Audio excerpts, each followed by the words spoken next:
In the lush and vibrant kingdom of Olu, surrounded by rolling hills and fertile plains, King Nnamdi ruled with strength and wisdom.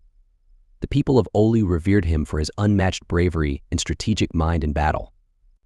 Nnamdi had inherited the throne from his father, and from a young age, he displayed qualities that marked him as a great leader. He was tall and strong, with eyes that gleamed with determination. Under his reign, Olu flourished, its borders expanded, and its enemies trembled at the mere mention of Nnamdi's name. Nnamdi had a loving wife, Kelly, who was not only beautiful but also wise. She was his confidante and advisor, providing him with counsel in both personal and political matters. Together, they had a son, Kamsi, a lively boy who adored his father and aspired to follow in his footsteps. The royal family was a symbol of strength and unity, a beacon of hope for the people of Olu. Despite the peace and prosperity that enveloped the kingdom, Nnamdi's spirit was restless. He was always on alert, ready to defend his land from any threat. This vigilance had served him well over the years, but it also left him longing for moments of tranquility.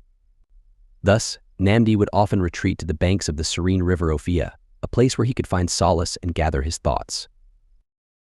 One warm evening, as the sun dipped below the horizon, casting a golden glow over the landscape, Nnamdi decided to visit the river alone. The air was filled with the scent of blooming flowers, and the gentle rustle of leaves created a soothing melody. As he approached the river, he heard a hauntingly beautiful song. The voice was unlike any he had ever heard, ethereal and captivating. Drawn to the source of the melody, Nnamdi walked closer and saw a woman by the water's edge. She was bathing, her long, dark hair cascading over her shoulders. Her skin glowed in the fading light, and her eyes sparkled like the stars. She was stunning, and Nnamdi felt an inexplicable pull towards her. "What is a pretty woman like you doing all alone by the river?" Nnamdi asked, unable to hide his curiosity. The woman turned to him and smiled. "Greetings, my king. The first am Agatha. I come here to bathe and to sing. It is my way of connecting with the water spirits." Nnamdi was enchanted by her presence. Despite knowing better, he found himself returning to the river each evening to meet Agatha. They would talk for hours, and Nnamdi felt a strange but irresistible bond growing between them. What he didn't know was that Agatha was from the Water Kingdom, a realm that had long harbored ill intentions towards Olu. As days turned into weeks, Nnamdi's visits to the river became more frequent. He began to neglect his duties and his people, all the while unaware of the dark spell Agatha had cast upon him. Her voice and her beauty clouded his judgment, making him oblivious to the suffering that was beginning to plague Olu. The once fertile land started to wither. Crops failed to grow, livestock became sickly, and the rivers began to dry up. The people of Olu grew desperate as children fell ill and the elderly passed away. Fear and despair spread through the kingdom, and whispers of curses and dark magic filled the air.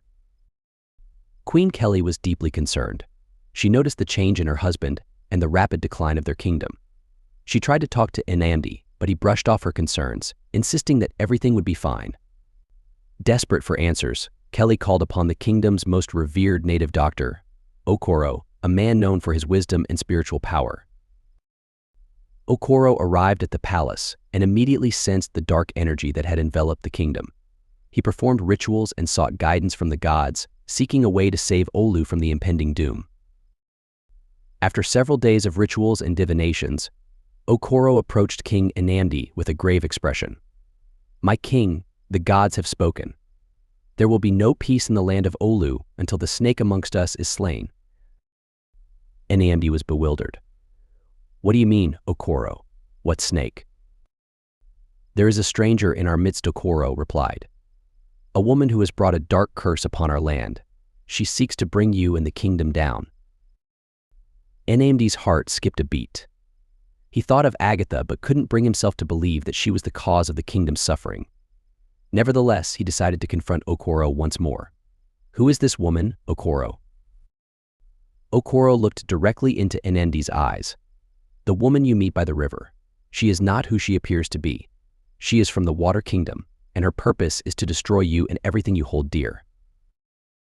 Realization dawned on Nnamdi. He felt a mixture of anger, betrayal, and sadness. Agatha had ensnared him in her web of deceit, and his beloved kingdom was paying the price. but breaking free from her spell was easier said than done. Nnamdi had fallen deeply under her influence, and it weakened him. Nnamdi soon fell ill. His strength waned and he was confined to his bed. Kelly, worried sick, stayed by his side, while Okoro performed a full spiritual cleanse to rid Nnamdi of Agatha's influence. The process was long and arduous, but eventually Nnamdi began to recover. With a clearer mind, he confessed everything to Okoro and Kelly. Determined to end the curse once and for all, Nnamdi and Okoro devised a plan. They would confront Agatha at the river and put an end to her dark magic. As night fell, they made their way to the river, where Agatha awaited, her enchanting song echoing through the night. Okoro stepped forward, his staff glowing with spiritual energy. "Agatha, enchantress of the Water Kingdom, your time here is over. Leave or face the wrath of the gods." Agatha's eyes flashed with anger. "You think you can defeat me, old man? I am stronger than you know." A fierce spiritual battle ensued.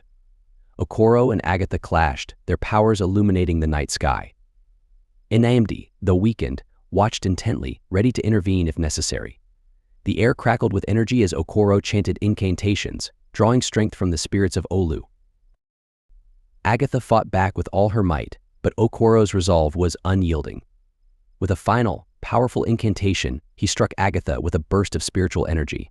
She let out a scream as her form disintegrated into the night, leaving nothing but a whisper of darkness behind.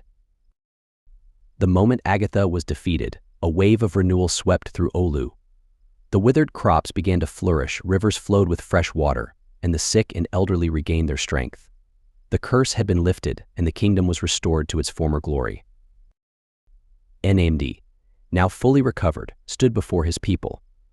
He apologized for his negligence and vowed to never let anything threaten the kingdom again. Kelly stood by his side, her strength and wisdom a pillar of support for him. The people of Olu rejoiced, their faith in their king restored. They celebrated the victory over the dark enchantress and looked forward to a future of peace and prosperity. Nnamdi and Kelly took Kamsi to the river, where they told him the story of the battle against Agatha.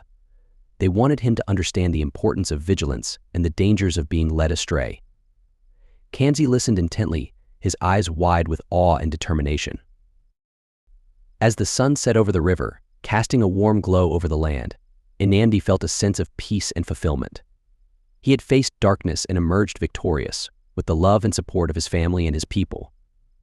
The legacy of Olu would continue, stronger than ever before. In the years that followed, Nnamdi ruled with renewed vigor and wisdom. He cherished every moment with his family and never forgot the lessons learned from his encounter with Agatha. The kingdom of Olu thrived under his leadership, a testament to the strength and resilience of its people. And so, the story of King Nnamdi, the mighty ruler of Olu, became a legend, passed down through generations, a reminder of the power of love, courage, and the indomitable spirit of the human heart. Thanks for watching. Please like, share, and subscribe.